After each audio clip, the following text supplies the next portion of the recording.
Hello, welcome to mathematics and told. आज हम लोग फिजिक्स का chapter thermal property of matter start करने वाले हैं। ये क्लास 10 के लिए बहुत इंपॉर्टेंट है। आज का हमारा टॉपिक होगा थर्मल एक्सपेंशन।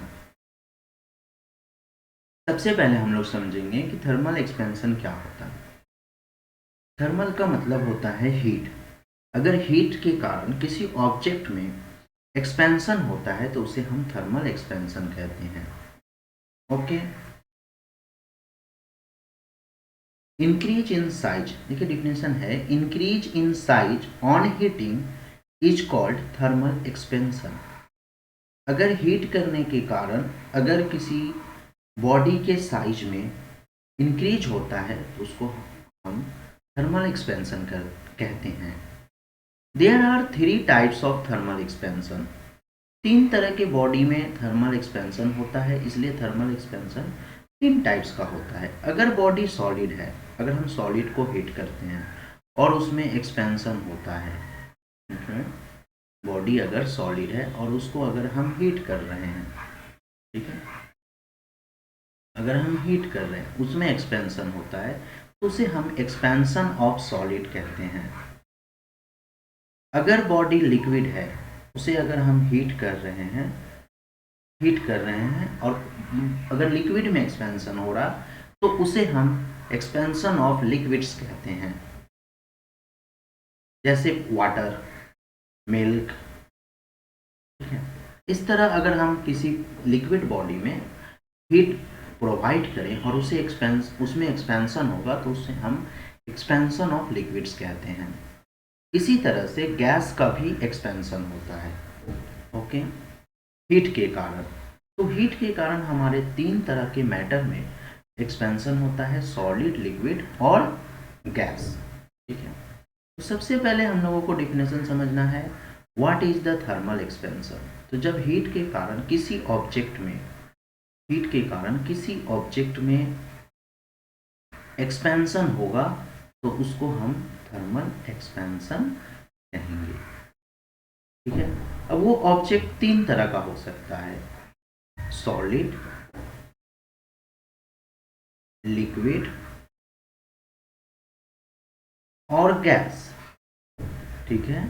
अगर हम सॉलिड में हीट अप्लाई कर रहे हैं तो उसे हम सॉलिड एक्सपेंशन कहेंगे, और लिक्विड में अप्लाई कर रहे हैं तो उसे हम लिक्विड एक्सपेंशन कहेंगे। अगर हम गैस में हीट अप्लाई कर रहे हैं तो उस एक्सपेंशन को हम लोग एक्सपेंशन ऑफ गैस कहेंगे। ओके, नाउ हम लोग स्टार्ट करते हैं एक्सपेंशन ऑफ सॉलिड। क्या होता है expansion of solid? 3 types of expansion takes place in solid. Okay, देखिए, सॉलिड जो बॉडी होता है उसमें 3 तरह का एक्सपेंशन होता है, ठीक है। एक्सपेंशन ऑफ सॉलिड किसे कहते हैं? जब हम किसी बॉडी के सॉलिड में हीट अप्लाई करते हैं और उसमें हमारा एक्सपेंशन होता है बॉडी के सॉलिड में, सॉलिड बॉडी में, तो उसे हम एक्सपेंशन ऑफ सॉलिड कहते हैं, ठीक है। सॉलिड 3 तरह का होता है। देखिए, अगर मान लीजिए कि सॉलिड में ओनली 1 डायमेंशन है, अगर वो सॉलिड 1 डायमेंशन फिगर का है, ठीक है, अगर वो सॉलिड 1 डायमेंशन फिगर का है तो उसको हम लोग लीनियर एक्सपेंशन कहेंगे या लीनियर सॉलिड कहेंगे। लीनियर सॉलिड में लीनियर एक्सपेंशन होगा। अगर सॉलिड 2 डायमेंशन का है, ठीक है, तो उसे हम एरियल सॉलिड कहेंगे, ठीक है, और उसमें जो एक्सपेंशन होगा उसको एरियल एक्सपेंशन ऑफ सॉलिड कहेंगे। अगर सॉलिड 3 डायमेंशन का है, ठीक है, तो उसको हम लोग उस सॉलिड में वॉल्यूम होगा, ठीक है। 2 डायमेंशन होगा तो सॉलिड में एरिया होगा, डेट मीन्स उसमें लेंथ और ब्रेथ होगा। अगर 3 डायमेंशन है तो उसमें लेंथ, ब्रेथ और हाइट सब कुछ होगा, ठीक है। तो उस सॉलिड में वॉल्यूम होगा और इसमें अगर हम हीट अप्लाई करते हैं तो जो एक्सपेंशन होगा उसको हम लोग वॉल्यूम एक्सपेंशन ऑफ सॉलिड कहेंगे।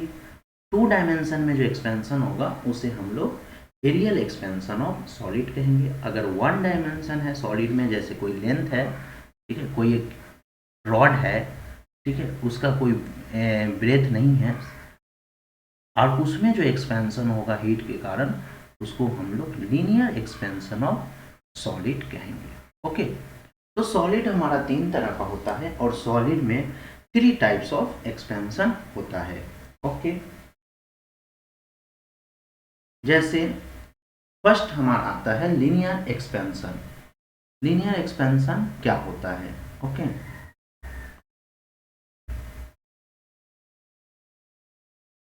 लीनियर एक्सपेंशन क्या होता है, राइट? तो अगर किसी सॉलिड की लेंथ में सिर्फ एक्सपेंशन होता है, ठीक है, तो वो सॉलिड मान लीजिए कि 1 डायमेंशन वाला सॉलिड है, वो सॉलिड जो है मेरा 1 डायमेंशन वाला है, जिसके लेंथ में सिर्फ एक्सपेंशन होगा। हम हीट अप्लाई करेंगे और उसका लेंथ हमारा इंक्रीज हो जाएगा। हीट अप्लाई करने के बाद लेंथ जो है वो मान लीजिए कि थोड़ा सा लेंथ इंक्रीज हो गया, ठीक है, थोड़ा सा मान लीजिए लेंथ इंक्रीज हो गई। ये जो रेड जो मार्के हैं वो इंक्रीज ऑफ लेंथ आपको दिखा रहा है, ठीक है। तो इस तरह के एक्सपेंशन को लीनियर एक्सपेंशन कहते हैं। ओके, चलिए इसका एक्सप्लेनेशन करते हैं। मैथमेटिकल फॉर्मूला क्या होता है, डिफिनेशन भी आता है, और आखिर ऐसा होता क्या है, कैसे होता है। ओके, ना मान लीजिए कि आपके पास कोई सॉलिड है, ठीक है, मान लीजिए कि एक रॉड है आपके पास। ओके, उसका इनिशियल लेंथ हम लोग निकाल लेते हैं। उसका लेंथ आपको पता है, इनिशियल लेंथ मान लीजिए L। ओके, अब मान लीजिए कि ये जो सॉलिड है वो 0 डिग्री टेम्परेचर पे रखा हुआ है, ठीक है। सब सॉलिड का अपना अपना प्रॉपर्टी होता है, एक्सपेंशन होने का अपना अपना प्रॉपर्टी होता है। मान लीजिए कि ये 0 डिग्री सेल्सियस पे रखा हुआ है, और अगर मान लीजिए कि आप इसको हीट प्रोवाइड करते हैं, ओके, मान लीजिए हम इसको हीट प्रोवाइड करते हैं, टेम्परेचर इसका इंक्रीज कर दे रहे हैं, तो मान लीजिए कि अगर आप 0 से 1 डिग्री टेम्परेचर इंक्रीज कर रहे हैं, तो सभी सॉलिड का अपना अपना प्रॉपर्टी होता है इंक्रीज होने का, ठीक है। तो मान लीजिए कि इसका जो पार्ट होगा ये सॉलिड जो है वो बहुत सारे फ्रैक्शन में डिवाइड हो जाएगा। ओके, ओके, तो 1 डिग्री बढ़ाने पे मान लीजिए कि इसका एक पार्ट बढ़ जाएगा, ठीक है, जैसे चार्ल्स लॉ की तरह एक पार्ट बढ़ जाएगा। मतलब कि एक पार्ट अगर लेंथ में बढ़ता है 1 डिग्री टेम्परेचर बढ़ने से, तो उस बढ़े हुए पार्ट को हम फ्रैक्शन पार्ट को, ठीक है, फ्रैक्शन पार्ट को हम लोग अल्फा से डिनोट करते हैं। अल्फा क्या है, ऐसा समझिए कि आपके पास एक बॉक्स है और उसका अगर 4 पार्ट करते हैं और अगर उसको फ्रैक्शन में आप डिनोट करते हैं, तो वो फ्रैक्शन आपको क्या दिखाएगा, 1/4 दिखाएगा, ठीक है। तो ये 1/4 जो है वो अल्फा का काम कर रहा है। वो कितना फ्रैक्शन पार्ट दिखाएगा मुझे नहीं पता, इसलिए हम लोग उस फ्रैक्शन लेंथ को, ठीक है, उस फ्रैक्शन लेंथ को अल्फा मान लेते हैं। चलिए फिर से समझते हैं। मान लीजिए कि ये आपके पास लेंथ है और इसका मान लीजिए कि इक्वल पार्ट में हम पहले डिवाइड करते हैं, ठीक है। डिवाइड इसलिए करते हैं कि 1 डिग्री टेम्परेचर बढ़ाने पे जितना इंक्रीज होगा उतना पार्ट में हम इसको डिवाइड कर दे रहे हैं, ठीक है, क्योंकि इसका ये कैपेसिटी हो गया। अब मान लीजिए ये इंक्रीज हो गया, तो सब फ्रैक्शन पार्ट कितना है नहीं पता, तो सब फ्रैक्शन पार्ट अल्फा है, ओके।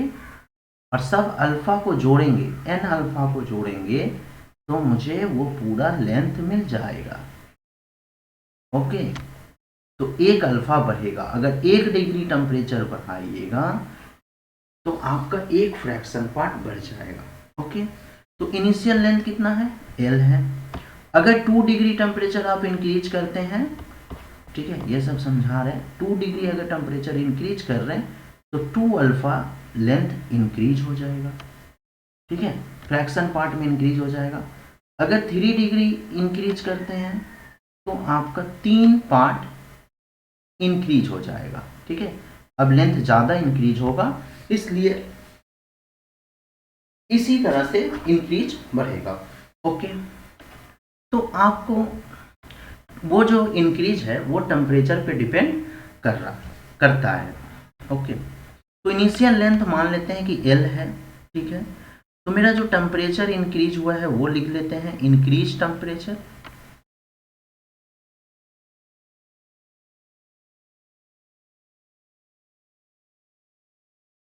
इंक्रीज टेम्परेचर, अब देखिए एक एक डिग्री करके बढ़ाएंगे और कितना डिग्री टेम्परेचर इंक्रीज हो रहा, ठीक है, उसी को हम कहते हैं चेंज ऑफ टेम्परेचर। तो मान लीजिए कि वो जो टेम्परेचर आया होगा वो T डिग्री आया होगा। जैसे कि 0 इनिशियल है, कभी कभी 0 इनिशियल नहीं होगा और मान लीजिए 25 डिग्री इनिशियल टेम्परेचर है। ओके, उस पर आपका उसका लेंथ नहीं बढ़ रहा है।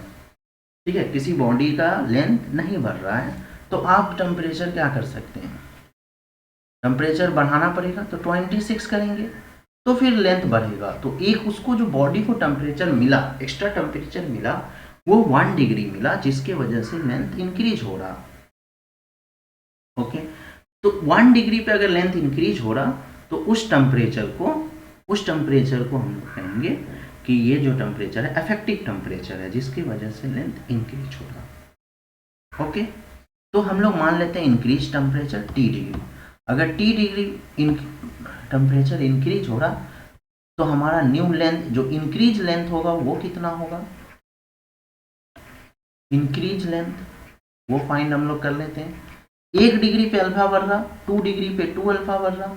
ठीक है, 1 डिग्री पे अल्फा बढ़ रहा तो इंक्रीज लेंथ का वैल्यू कितना होगा, ये तो फ्रैक्शन है। चलिए मान लीजिए कि ये पूरा जो लेंथ है वो अगर L होगा, एक पार्ट का फ्रैक्शन 1/4 है, तो इसका वैल्यू होगा L इंटू 1/4। ओके, 2 पार्ट का जो वैल्यू है वो 2/4 है, तो इसका वैल्यू फ्रैक्शन पार्ट है 2/4, तो इसका वैल्यू होगा L इंटू 2/4। ओके, तो इसी तरह से जो हमारा इंक्रीज लेंथ होगा वो होगा L into alpha into T, क्योंकि T डिग्री के कारण T अल्फा बढ़ेगा।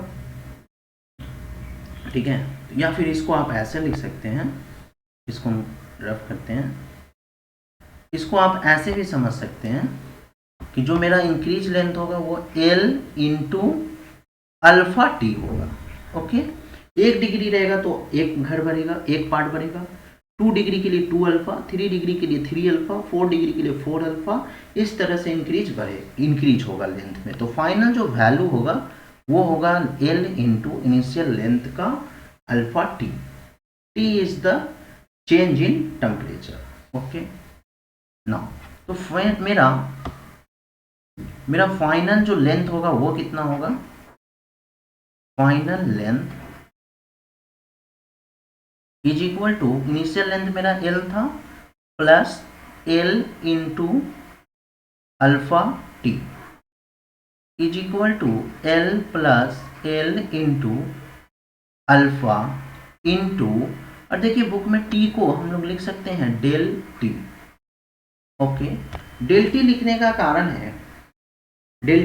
कारण है कि वो टेम्परेचर जो है बार बार तो T नहीं होगा, जैसे हमने यहाँ पे मैंने समझाया था, जैसे कि ये 25 से 26 हुआ तो टेम्परेचर इंक्रीज कितना हुआ, इंक्रीज हुआ 26 minus 25 is equal to 1 degree Celsius. तो 1 डिग्री सेल्सियस को हम लोग लिखते हैं डेल T, और डेल T का मतलब होता है T2 minus T1, change in temperature. Okay, इसलिए बुक में हमेशा लिखा रहेगा डेल T। ओके, तो फाइनल लेंथ कुछ ना कुछ आएगा, उसको हम लोग मान लेते हैं L2। तो हमारा L2 का वैल्यू हो गया L plus L into alpha into del T। Okay,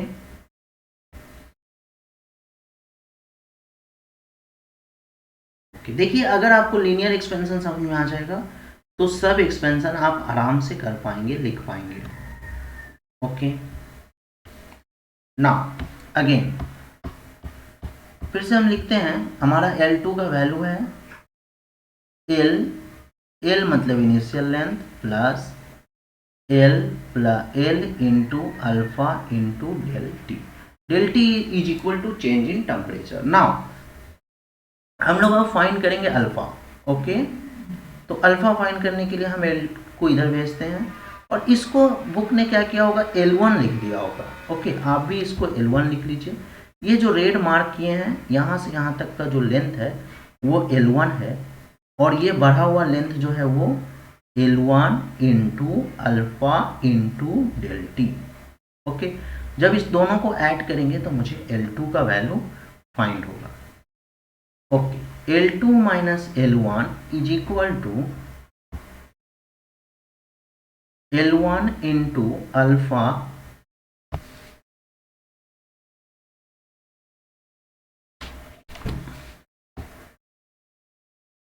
into alpha into del T. Okay, now मुझे अल्फा चाहिए तो हम लोग लिख सकते हैं L2 by L1 by L into del T is equal to alpha. ठीक है, तो ये एक अल्फा का वैल्यू हो गया। ओके, अब यहाँ पे लिखिए alpha is equal to L2 minus L1 by L1 into del T. तो यहाँ पे ये जो अल्फा है इसका एक नाम है coefficient of linear expansion. Coefficient of linear expansion. Okay, इसका डिफिनेशन होगा, क्या डिफिनेशन होना चाहिए। देखिए अल्फा एक प्रॉपर्टी है, आप सिल्वर का रॉड ले लीजिए, आयरन का रॉड लीजिए, वुड का रॉड लीजिए, ठीक है, गोल्ड का रॉड लीजिए, आप सबको सेम टेम्परेचर पे आप रख रहे हैं। जितना टेम्परेचर सब में अगर सेम इंक्रीज हो रहा तो सब तो इक्वल लेंथ में इंक्रीज नहीं होगा। ये एक अल्फा एक एक्सपेरिमेंट क्वांटिटी है। ठीक है, यहाँ पे जो अल्फा है वो फ्रैक्शन पार्ट है कि सबका अलग अलग इंक्रीज होने का कैपेसिटी है। That capacity is called alpha. Okay, तो अल्फा आपको क्या होगा, डिफिनेशन क्या होगा, change in length. Okay, coefficient of linear expansion is defined as the change in length. Okay, change in length per unit original length in per degree rise in temperature is called alpha. Okay, now इसका definition मैं लिख चुका हूं, आप यहां से लिख लीजिएगा, आपको ये सब समझ में आया होगा।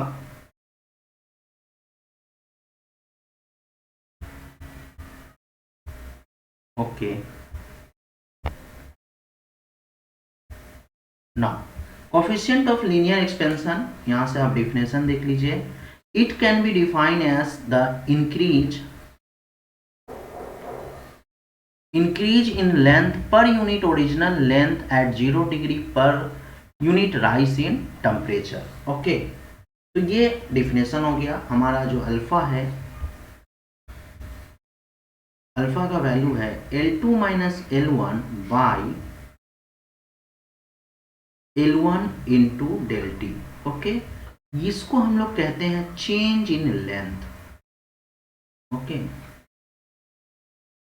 चेंज इन लेंथ, लेंथ में कितना चेंज हुआ, by original length. Okay, original length, L1 means original length into del T को हम कहेंगे change in temperature. Change in temperature. Okay, that is equal to alpha. तो अब आप आराम से डिफिनेशन बना सकते हैं। Coefficient of linear expansion can be defined as the increase in length. Change in length मतलब कि आप इसको इंक्रीज बोल सकते हैं और चेंज भी बोल सकते हैं। Increase in length per unit original length at 0 degree change in temperature या फिर चेंज इन टेम्परेचर। ओके, अच्छा यूनिट का बात कर लेते हैं कि अल्फा का यूनिट क्या होगा। यूनिट जो दो सिस्टम में आपको बात करना पड़ेगा, लिखना पड़ेगा। दो सिस्टम में यूनिट बताना पड़ेगा, एक सीजीएस में बताना पड़ेगा और एक एसआई में बताना पड़ेगा। ठीक है, यहाँ से 1 मार्क्स का क्वेश्चन आता है कि what is the unit of alpha. Okay, किसी भी चीज का यूनिट जानने के लिए पहले तो सबसे पहले उसका आपको फॉर्मूला पता होना चाहिए, देन आपको उसका यूनिट आप आराम से फाइंड कर सकते हैं। L2 माइनस L1 जो है वो CGS यूनिट में एक लेंथ रिप्रेजेंट करेगा जिसका यूनिट होगा सेंटीमीटर, और L1 भी सेंटीमीटर है, और डेल 2 जो है वो डिग्री सेल्सियस है। सेंटीमीटर सेंटीमीटर कैंसिल कर दीजिए, और इसका यूनिट होगा पर degree Celsius, that is Celsius का माइनस पावर -1। SI में भी हम लोग इसी तरह से यूनिट फाइंड कर सकते हैं। L1 into del T. Okay, L2 minus L1 आपको मिलेगा मीटर, SI यूनिट मीटर होता है लेंथ का, metre into del T. Del T is the kelvin, cut गया, दैट इज द केल्विन का पावर -1। ओके, तो ये आपका यूनिट हो गया। नाउ अब हम लोग चलते हैं सेकेंड सुपर स्पेशियल एक्सपेंशन में। ओके, अभी हम लोग एक्सपेंशन ऑफ सॉलिड पढ़ रहे हैं। फर्स्ट एक्सपेंशन ऑफ सॉलिड में हम लोग लीनियर एक्सपेंशन खत्म कर दिए हैं। अब हम लोग पढ़ेंगे superficial expansion, that is areal expansion. Okay, जब एरिया में कुछ एक्सपेंशन होता है तो हम लोग इस तरह से इसको रीड करते हैं। Okay okay, now expansion in area on heating is called superficial expansion. Okay, फिर से हम लोग इसको एक्सप्लेन करते हैं कि क्या होता है। देखिए, मान लीजिए कि आपके पास कोई एक बॉडी है जिसका एरिया गिवन है। ओके, वो 0 डिग्री टेम्परेचर पे रखा हुआ है। इनिशियल टेम्परेचर जो भी है उसको 0 डिग्री मान लेते हैं। ओके, अच्छा, ये जो बॉडी है ये सॉलिड बॉडी है, ठीक है। आयरन शीट हो सकता है, कुछ भी ये हो सकता है। ओके, जिसका सिर्फ एरिया होगा, लेंथ और ब्रेथ होगा। अब क्या कर रहे हैं, इस बॉडी को, ओके, इस बॉडी पे हम टेम्परेचर अप्लाई करेंगे। ओके, इस बॉडी पे हम हीट अप्लाई करेंगे। ओके, हीट अप्लाई करेंगे तो इसका एक्सपेंशन होगा। एक्सपेंशन होने का एक कैपेसिटी होगा, ठीक है। तो सबसे पहले हम इसकी कैपेसिटी को बीटा से डिनोट करेंगे। ओके, हम यहाँ पे बना देते हैं। मान लीजिए ये ओरिजिनल एरिया था। ओके, इसका नाम देते हैं A1। बुक में या तो A1 होगा या तो S1 होगा। ओके, चलिए इसका S1 देते हैं। अब देखिए इसमें कैपेसिटी होगा कि कौन सा एरिया कितना पार्ट इंक्रीज होगा, कितना एरिया इंक्रीज होगा 1 डिग्री टेम्परेचर बढ़ने पे, ठीक है। तो ये जो छोटा सा पार्ट है, मान लीजिए कि 1 डिग्री बढ़ने पे इसका इतना हो रहा है। दूसरा बॉडी लेंगे तो इससे ज़्यादा हो सकता है, इससे कम हो सकता है। तो उन सब का हम नाम दिए बीटा, ठीक है। बीटा क्या है, फ्रैक्शन ऑफ एरिया, ठीक है। एरिया का फ्रैक्शन है, फ्रैक्शन ऑफ एरिया, ठीक है। एग्जाम्पल, मान लीजिए कि ये एक एरिया है और इसमें अगर आप 4 पार्ट करते हैं तो इसका आप पार्ट क्या लिखते हैं, एरिया का पार्ट 1/4 लिखते हैं, है ना। पूरा का वैल्यू अगर 50 सेंटीमीटर स्क्वायर है तो इस बॉक्स का एरिया कितना होगा, 50 इंटू 1/4। 4 से आप कट कीजिएगा तो आपको मिलेगा 12.5, ये वैल्यू होगा। तो जब वैल्यू निकालते हैं तो हम किसी छोटे पार्ट का वैल्यू निकालते हैं तो हम लोग क्या करते हैं, वैल्यू इंटू फ्रैक्शन को इंटू कर देते हैं, ठीक है। तो बीटा एक फ्रैक्शन है, फ्रैक्शन एरिया है, ठीक है। इसको आप लिख सकते हैं फ्रैक्शन एरिया, ऑफ हटा दीजिए। ओके, तो अब जो टेम्परेचर बढ़ाए हैं, पहले मान लीजिए कि इस पे जो टेम्परेचर था, इस बॉडी पे जो टेम्परेचर था वो T1 था। कुछ ना कुछ तो बॉडी का टेम्परेचर रहा होगा, T1 है। और हम यहाँ से जो अप्लाई कर रहे हैं वो T2 अप्लाई कर रहे हैं, ठीक है। दैट मीन्स मान लीजिए कि बॉडी का जो T1 जो था, बॉडी का टेम्परेचर 25 डिग्री था, और हम बाहर से जो अप्लाई कर रहे हैं टेम्परेचर वो 30 डिग्री अप्लाई कर रहे हैं। तो बॉडी में इंटर कितना डिग्री एक्स्ट्रा टेम्परेचर इंटर हो रहा है? तो बॉडी में जो एक्स्ट्रा टेम्परेचर जो जा रहा है वो जा रहा है 5 डिग्री, 30 माइनस 25, जिसके वजह से वो बॉडी का एक्सपेंशन हो रहा है। ओके, तो 5 डिग्री एक्सपेंशन हो रहा, that is called del T. Okay, T. तो हम लोग पहले चलिए इसको लिख लेते हैं कि इनिशियल एरिया कितना होगा। इनिशियल एरिया जो होगा वो A1 होगा। ओके, चेंज इन टेम्परेचर निकाल लेने। अगर टेम्परेचर में चेंज नहीं होगा तो एक्सपेंशन भी नहीं होगा। चेंज इन टेम्परेचर निकाल लेते हैं, T2 माइनस T1, और इसको हम लोग लिखते हैं डेल टी। ओके, T2 का ग्रेटर होना होगा T1 से ना। इनिशियल एरिया हो गया और टेम्परेचर हो गया, और बीटा जो हो गया वो हो गया कोफिशिएंट ऑफ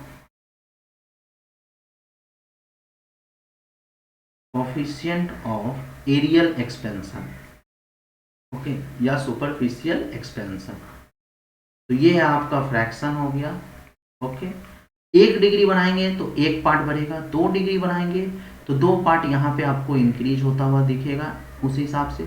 3 डिग्री बनाएंगे तो 3 पार्ट, इसलिए चेंज हुआ है डेल टी, तो जो मेरा इंक्रीज होगा वो पूरा फ्रैक्शन जो बॉक्स इंक्रीज होगा वो होगा बीटा इंटू डेल टी, और उसका वैल्यू हो जाएगा इंटू A1। A1 से मुझे इंटू करना पड़ेगा वैल्यू फाइंड करने के लिए। ओके, और फ्रैक्शन जो है वो फ्रैक्शन पार्ट हो गया, बीटा फ्रैक्शन है, आप उसको वैल्यू मत समझिएगा, नहीं तो आपको पूरा इस चैप्टर में कन्फ्यूजन हो जाएगा। ओके, तो मेरा इंक्रीज एरिया कितना हुआ? ओके,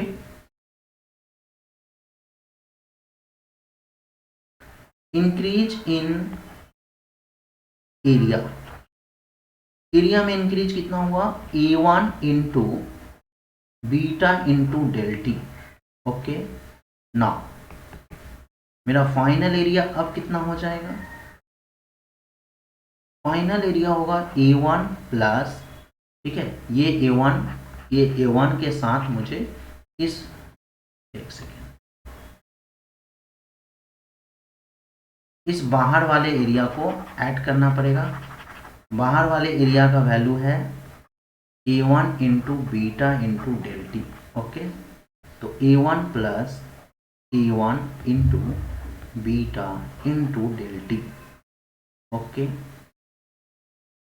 इसमें से हम लोग कॉमन लेंगे A1, तो मुझे बचेगा A1 plus beta into delta T, और ये फाइनल एरिया को हम लोग लिखेंगे A2। ओके, बाहर से जब हम ये एरिया देखेंगे तो ये मेरा न्यू एरिया होगा और उसका नाम देंगे हम लोग A2। Okay, that is second area, और H2 भी कह सकते हैं। ठीक है, बुक में अगर आपका H2 लिखा हुआ है तो H2 लीजिए। चलिए, अब इसको हम लोग नंबर 1 लेते हैं और यहाँ से हम लोग बीटा का वैल्यू फाइंड करते हैं। ओके, यहाँ चलिए यहीं से फाइंड करते हैं। A2 इक्वल टू क्यू, वापस मल्टीप्लाई कर देते हैं, A1 plus A1 into beta into del T. Okay, यहाँ से फाइंड करते हैं, that implies A2 minus A1 is equal to A1 into beta into del T. Okay, that implies by A1 is equal to beta into del T. Okay, तो beta equal to मिलेगा आपको, चलिए यहाँ पे लिखते हैं, beta equal to A2 minus A1 by A1 into delta T या del T. Okay, तो ये बीटा का फॉर्मूला हो गया। बीटा हमारा हो गया कोफिशिएंट ऑफ एरियल एक्सपेंशन या सुपरफिशियल एक्सपेंशन। अब इसका डिफिनेशन क्या होगा? डिफिनेशन होगा change in area per unit original area per degree, that is the original area, और per degree rise in temperature is called coefficient of areal expansion. Okay, तो हम लोग बीटा को लिख सकते हैं चेंज इन एरिया, ऊपर में मेरा A2 माइनस A1 है तो इसको लिख सकते हैं change in area bye original area into change in temperature, change in per degree rise in temperature भी बोल सकते हैं, change in per degree rise in temperature, पर degree rise in temperature. Okay, तो इस तरह से आप किसी चीज का भी डिफिनेशन आप बना सकते हैं। ओके, अब थोड़ा सा यूनिट पे बात कर लेते हैं। यूनिट छूट रहा है, यूनिट अगर कर रहे हैं तो फिर से फॉर्मूला देखिए, a2 माइनस A1 की जगह पे m स्क्वायर, और यहाँ पे आपका फिर A1 की जगह पे m स्क्वायर, और पर डिग्री सेल्सियस कट कर देंगे, दैट इज सेल्सियस का पावर -1, और सिमिलरली केल्विन का पावर -1। अगर आप एसआई में लिखेंगे तो केल्विन का पावर -1 होगा, और सीजीएस में लिखेंगे तो सेल्सियस का पावर -1 होगा। ओके, तो ये यूनिट जो है अल्फा बीटा ये सब लेंथ पे डिपेंड नहीं कर रहा है, सिर्फ टेम्परेचर पे डिपेंड कर रहा है। ओके, इसका जो यूनिट है वो टेम्परेचर पे डिपेंड कर रहा है कि कितना, मतलब कि वो सिर्फ टेम्परेचर पे डिपेंड करता है उसका unit.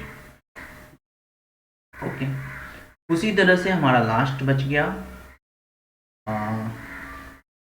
Cubicle expansion. Cubicle expansion मतलब किसी बॉडी के अगर वॉल्यूम में एक्सपेंशन होगा तो उसको हम कहेंगे क्यूबिकल एक्सपेंशन। ओके, उसी तरह से एक्सप्लेन कर देते हैं तुरंत। देखिए, मान लीजिए कि ये बॉडी है। ओके, इसका वॉल्यूम मान लेते हैं कि V1 है, इसका वॉल्यूम V1 है, और हीट अप्लाई करने के बाद ये बॉडी मान लीजिए बड़ा हो गया, ठीक है, तो इसका जो वॉल्यूम होगा वो V2 होगा। ओके, अच्छा, ये जो इसका जो 1 डिग्री टेम्परेचर पे जितना कैपेसिटी होगा वॉल्यूम बढ़ने का, ठीक है, उसको छोटा छोटा हम अगर वॉल्यूम में ब्रेक करते हैं तो ये एक वॉल्यूम को 1 डिग्री पे बढ़ेगा, वो होगा गामा। ठीक है, तो T डिग्री पे जो बढ़ेगा उसका पूरा फ्रैक्शन जो हो जाएगा वो हो जाएगा गामा इंटू टी। ठीक है, तो यहाँ पे मिला हुआ है, यहाँ पे मान लीजिए कि ये छोटा वॉल्यूम हम कर देते हैं। ओके, ये छोटा वॉल्यूम है V1, और बाहर का जो वॉल्यूम है मिलाकर, पूरा वॉल्यूम मिलाकर हुआ V2, तो बढ़ा हुआ पार्ट जो होगा वो होगा V1 into gamma T. Okay, therefore मेरा जो V2 होगा वो हो जाएगा V1 plus V1 into gamma into delta T. Okay, similarly यहाँ से आपको गामा मिल जाएगा V2 minus V1 by V1 into delta T. Okay, definition आप लिख सकते हैं, चेंज इन वॉल्यूम इन पर unit original volume in per degree rise in temperature. Okay, unit same similarly फिर से भी कट जाएगा, तो यहाँ पे आएगा पर डिग्री सेल्सियस और पर डिग्री केल्विन। ओके, तो इस तरह से आप जैसे एक्सप्लेन मैंने किया हूँ लीनियर एक्सपेंशन का और स्पेसिफिकल एक्सपेंशन का, उसी तरह से आप क्यूबिकल एक्सपेंशन को भी एक्सप्लेन कर सकते हैं और उसका यूनिट लिख सकते हैं।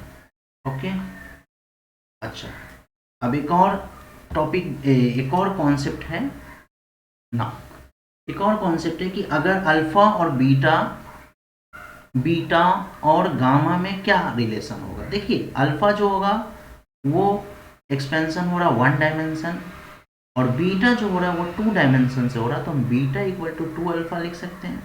और गामा जो हो रहा है वो 3 डायमेंशन से हो रहा है, तो गामा इक्वल टू हम लिख सकते हैं 3 अल्फा। तो यहाँ से अगर हम अल्फा का वैल्यू निकालेंगे तो आएगा गामा बाई 3, और यहाँ से अल्फा का वैल्यू निकालेंगे तो होगा बीटा बाई 2। अगर बीटा का हम हाफ करते तो अल्फा बन जाता है, और गामा को 3 से डिवाइड करते तो अल्फा बन जाता है। Therefore alpha equal to beta by 2 equal to gamma by 3। एक बार और समझा देते हैं, ठीक है। ओके, सुनिए, देखिए, अल्फा जो होता है वो एक डायरेक्शन से बढ़ रहा, ओके, बीटा जो है वो 2 डायरेक्शन से बढ़ रहा। ओके, तो हम बीटा को लिख सकते हैं कि 2 अल्फा, ये भी अल्फा है, ये भी अल्फा है, और गामा जो है वो वॉल्यूमेट्रिक एक्सपेंशन है, क्यूबिकल एक्सपेंशन है, तो वो 3 डायमेंशन से बढ़ रहा। ओके, तो गामा में अल्फा, अल्फा और अल्फा, तो गामा जो है वो 3 अल्फा मिलाकर बना हुआ है। That implies alpha equal to gamma by 3, और यहाँ से लिख सकते हैं आप alpha equal to beta by 2, beta by 2। Therefore alpha जो है वो बीटा बाई 2 के बराबर है, और अल्फा जो है वो गामा बाई 3 के बराबर है। ओके, ये रिलेशन हो गया अल्फा, बीटा और गामा में। यहाँ से भी 1 नंबर का क्वेश्चन पूछा जाता है। ओके, नेक्स्ट टॉपिक में हम लोग नेक्स्ट क्लास में हम लोग स्टार्ट करेंगे एक्सपेंशन ऑफ लिक्विड। ओके, आप लोग मेरे चैनल को लाइक कीजिए, सब्सक्राइब कीजिए और शेयर करना ना भूलें। Thank you.